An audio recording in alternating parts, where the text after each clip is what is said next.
അൽഹംദുലില്ലാ സ്വലാത്തു വസ്സലാമു അലാ അഷ്റഫിൽ മുർസലീൻ വഅലാ ആലിഹി വസഹബിഹി അജ്മഈൻ അമ്മാ ബഅദ്. സ്നേഹാദരണീയരായ സഹോദരങ്ങളെ, സഹോദരിമാരെ, അള്ളാഹുവിൻ്റെ അനുഗ്രഹങ്ങളും രക്ഷയും നിങ്ങൾക്കെപ്പോഴും ഉണ്ടായിരിക്കട്ടെ. ഒരുപാട് മതങ്ങൾക്ക് അഭയകേന്ദ്രമായ നമ്മുടെ ഭാരതം, പല മതങ്ങളും വളരുകയും പല തത്വശാസ്ത്ര സംഹിതകളും തഴച്ചു വളർന്ന് ഇവിടെ മണ്ണടിഞ്ഞു പോയ ഒരു സമൂഹം. അവിടെ നിന്നും വിവിധ മതദർശനങ്ങൾ എന്താണ് പഠിപ്പിച്ചതെന്നും അതെന്താണ് പ്രാവർത്തികമാക്കിയതെന്നും മനസ്സിലാക്കാതെ ആ വിവിധ മതങ്ങളെ വർഗീയ ശക്തികൾ അവരുടെ ആവശ്യങ്ങൾക്കായി ദുരുപയോഗം ചെയ്തപ്പോൾ മതങ്ങളുടെ തത്വശാസ്ത്ര സംഹിതയിൽ നിന്ന് മനുഷ്യന് മനസ്സിലാക്കേണ്ട തത്വങ്ങളിൽ നിന്ന് മനുഷ്യൻ അകന്നു പോകുകയും പുതിയൊരു തത്വശാസ്ത്ര സംഹിതയ്ക്ക് രൂപം കൊടുക്കുകയും ചെയ്തു. അങ്ങനെയാണ് 1918 കാലഘട്ടങ്ങളിൽ പല പ്രസ്ഥാനങ്ങൾ രൂപമെടുക്കുകയും അവയെല്ലാം മനുഷ്യ മനസ്സുകളിൽ ഉണ്ടാക്കിയ പ്രത്യയശാസ്ത്രങ്ങൾ മനുഷ്യന് ഉൾക്കൊള്ളാൻ കഴിയാത്ത രീതിയിൽ തകർന്നടിക്കുകയും ചെയ്തു. ഇവിടെ പല മത തത്വശാസ്ത്ര സംഹിതകളും മനുഷ്യന് നൽകിയിട്ടുള്ളത് ഏകദൈവ വിശ്വാസത്തിലേക്ക് ക്ഷണിക്കുകയും അവരെ നേരായ ഒരു മാർഗദർശനത്തിലേക്ക് കൊണ്ടുപോകുകയും പരമമായ ലക്ഷ്യത്തിലേക്ക് എത്തിക്കുകയും ചെയ്തു. എന്നാൽ അത് മതപുരോഹിതന്മാരുടെ കൈകടത്തലുകൾ മൂലം പല മതങ്ങളും തങ്ങളുടെ ആവശ്യങ്ങൾക്ക് വേണ്ടി വിനിയോഗിക്കപ്പെടുന്ന ഒരു മാർഗദർശനമാക്കി മാറ്റി എന്നതാണ് സത്യം. ഹിന്ദുമത ഗ്രന്ഥങ്ങളുടെ കടന്നു നോക്കിയാൽ ഏകദൈവ വിശ്വാസത്തിനെ കുറിച്ച് പറയാത്ത ഒരു ഗ്രന്ഥവുമില്ല. അവിചാര്യന്ത്യമാ മൂഢമാനുഷീതനുമാശ്രിതം പരംഭാവമജാനന്ദോ മമഭൂത മഹേശ്വരം. ദൈവത്തിന് യഥാവിധി അറിയാത്തവൻ മൂഢനാണെന്നാണ് ഹിന്ദുമത ഗ്രന്ഥങ്ങൾ പഠിപ്പിക്കുന്നത്.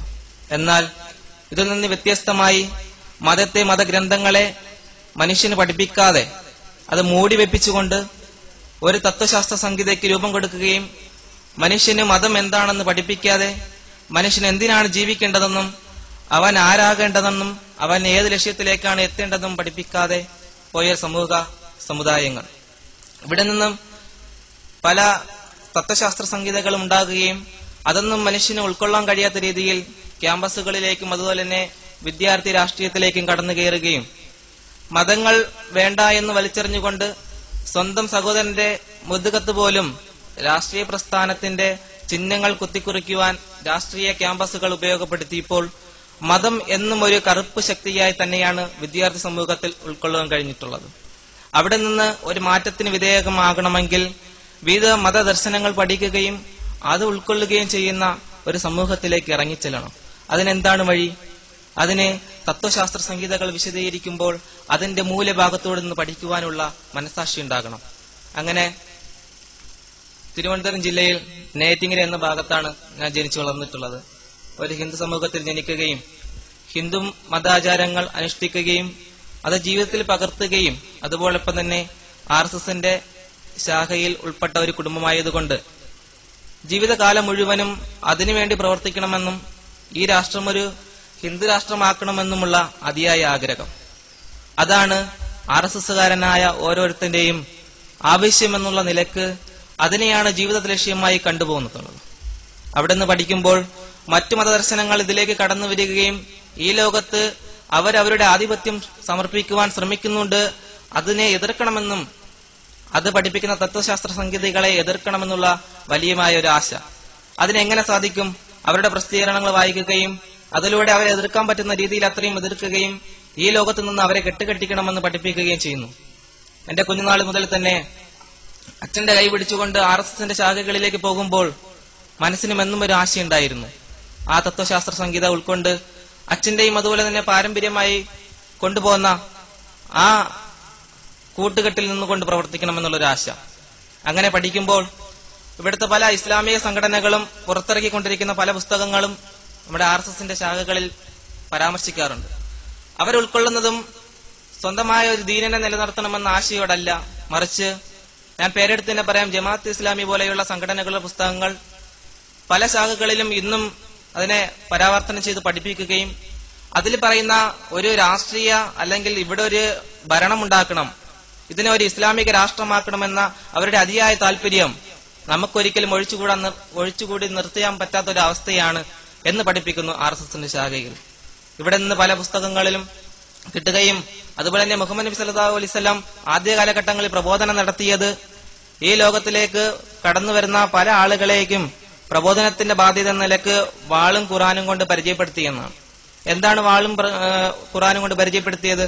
ഒരു കൈയിൽ വാളും മറ്റൊരു കൈയിൽ ഖുറാനും വച്ചുകൊണ്ട് ഇതിൽ ഏതാണ് ആവശ്യമെന്ന് മനുഷ്യ സമൂഹത്തിനോട് ചോദിക്കുകയും അതിൽ ഖുറാൻ വേണ്ട എന്ന് പറയുന്നവനെ വാളുകൊണ്ട് വെട്ടുന്ന ഒരു അവസ്ഥ, അല്ലെങ്കിൽ അവനെ വധിച്ചു കളയുന്ന ഒരു അവസ്ഥയാണ് മുഹമ്മദ് നബി സല്ലല്ലാഹു അലൈഹി വസല്ലം പഠിപ്പിച്ചു എന്നാണ് ഞാൻ ആദ്യകാലങ്ങളിൽ പഠിച്ചു തുടങ്ങിയത്.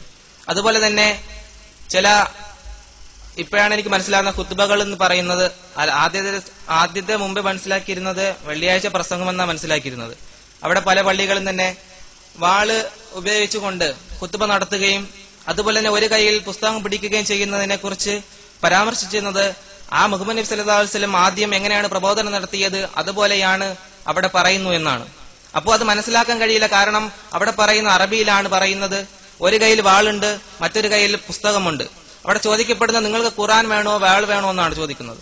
ഖുറാൻ വേണ്ട എന്ന് പറയുന്നതിനെ വധിക്കുവാനും അതിനനുസരിച്ച് പ്രവർത്തിക്കുവാനുമാണ് വെള്ളിയാഴ്ച ഖുത്ബകളിൽ പറയുന്നു എന്നാണ് RSSന്റെ ശാഖയിൽ പഠിപ്പിച്ചു പോകുന്നത്. അപ്പോൾ ഈ കാര്യങ്ങൾ പഠിക്കണമെന്ന വലിയൊരു ആശയോടെ പല പുസ്തകങ്ങൾ തിരയുകയും ആ പുസ്തകത്തിൽ നിന്നും ഏറ്റവും അധികം സ്വാധീനിച്ച ഒരു കാര്യം ഏകദൈവ വിശ്വാസം തന്നെയാണ്. ഏകദൈവ വിശ്വാസത്തിനെ കുറിച്ച് ഒരു ചിന്ത പോലും ഞാൻ ആദ്യമുണ്ടായിരുന്ന സമൂഹത്തിൽ എനിക്ക് കാണുവാൻ കഴിഞ്ഞിട്ടില്ല. പല ക്ഷേത്രങ്ങളിൽ പോകുകയും അവിടുത്തെ ആചാരങ്ങൾ അനുഷ്ഠിക്കുമ്പോഴും മനസ്സിന് ഒരു ആഗ്രഹമുണ്ടായിരുന്നു ദൈവത്തിൽ നിന്നുള്ള ഈ ലോകത്ത് കിട്ടേണ്ട അനുഗ്രഹങ്ങൾ മാത്രം. അത് തന്നെയാണ് ഇന്ന് ക്യാമ്പസുകളിലും കാണുന്നത്. മുസ്ലിം സമൂഹത്തിനിടയിൽ ഒരുപാട് കാണപ്പെടുന്ന ഒരു കാര്യം, ഈ ലോകത്ത് ഏത് മതദർശനം ഉൾക്കൊള്ളുന്നവനും ദൈവത്തിന്റെ ആനുകൂല്യങ്ങൾ കൊടുക്കുന്നത് എല്ലാവർക്കും ഒരുപോലെയാണ്. അതുകൊണ്ട് നാളെയുടെ ഒരു കാര്യം ചിന്തിക്കേണ്ട ആവശ്യമില്ല. അങ്ങനെ ചിന്തിക്കാത്തിടത്തോളം സൃഷ്ടാവിനെ കണ്ടെത്തുവാനും കഴിയില്ല എന്ന് തന്നെയാണ് സത്യം. എന്നാൽ നാളെ ഒരു ജീവിതത്തിനെ കുറിച്ച് ചിന്തിക്കുമ്പോൾ ഈ ലോകത്ത് നമുക്ക് തരുന്ന ദൈവത്തിനെ എല്ലാ ആനുകൂല്യങ്ങളും നമ്മൾ കൈപ്പറ്റുമ്പോഴും നാളത്തെ ഒരു വിചാരമുണ്ടാകുമ്പോൾ ദൈവത്തിനെ കണ്ടെത്തുവാൻ സാധിക്കുന്നു. അതുപോലെ ഞാനിങ്ങനെ ഏകദൈവ വിശ്വാസത്തിനെ കുറിച്ചുള്ള പുസ്തകങ്ങൾ പഠിച്ചുകൊണ്ടിരിക്കുന്ന അവസരത്തിൽ മറ്റുള്ള വേദഗ്രന്ഥങ്ങളിൽ നിന്നും അല്ലെങ്കിൽ മറ്റുള്ള മത തത്വങ്ങളിൽ നിന്നും വ്യത്യസ്തമായി ഇസ്ലാമിൽ എന്താണ് ഏകത്വത്തിന് പ്രത്യേകത? കാരണം ഇസ്ലാമിൽ ഏകത്വ വിശ്വാസം നിലനിൽക്കുകയും അതുപോലെ തന്നെ മുസ്ലിങ്ങളുടെ എല്ലാ ആചാരങ്ങളും കൂട്ടായ്മയോടെ നിർവഹിക്കുന്ന ഒരു കാഴ്ച. പലരും ഹജ്ജ് ചെയ്യുമ്പോൾ ഒരുമിച്ച് ഹജ്ജ് ചെയ്യുകയും നമസ്കരിക്കുമ്പോൾ ഒരുമിച്ച് നമസ്കരിക്കുകയും എന്ത് പ്രാർത്ഥന നടത്തിയാലും അവർ ഒരുമിച്ച് നടത്തുകയും ചെയ്യുന്ന ഒരു കാഴ്ചപ്പാടുണ്ടായപ്പോൾ ഒരു ഒത്തൊരുമയുടെ ഒരു കാര്യം കാണാൻ കഴിഞ്ഞു. പല ക്ഷേത്രങ്ങളിലും പല വിഗ്രഹങ്ങളിലും പ്രതിഷ്ഠിക്കുകയും അതിൽ ഒരു വിഗ്രഹത്തിനെ പൂജിക്കുന്നവൻ മറ്റൊരു വിഗ്രഹത്തിനെ പൂജിക്കാൻ പാടില്ല എന്ന് പോലുമുള്ള ഒരു വർഗീയമായ കാര്യം ഇന്നും ഹിന്ദുമതത്തിൽ നടന്നുകൊണ്ടിരിക്കുകയാണ്.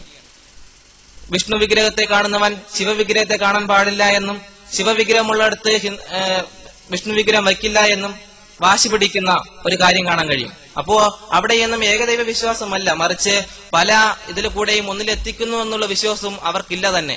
കാരണം പലരും പ്രസംഗിക്കുമ്പോൾ പറയും നാം കാണുന്ന എന്ത് പ്രവർത്തിച്ചാലും അത് ഏകനായ ഒരു ശക്തിയിൽ എത്തിക്കും എന്നുള്ള വിശ്വാസം എന്റെ കുടുംബത്തെ സംബന്ധിച്ചോളം എനിക്ക് കാണാൻ കഴിഞ്ഞിട്ടില്ല.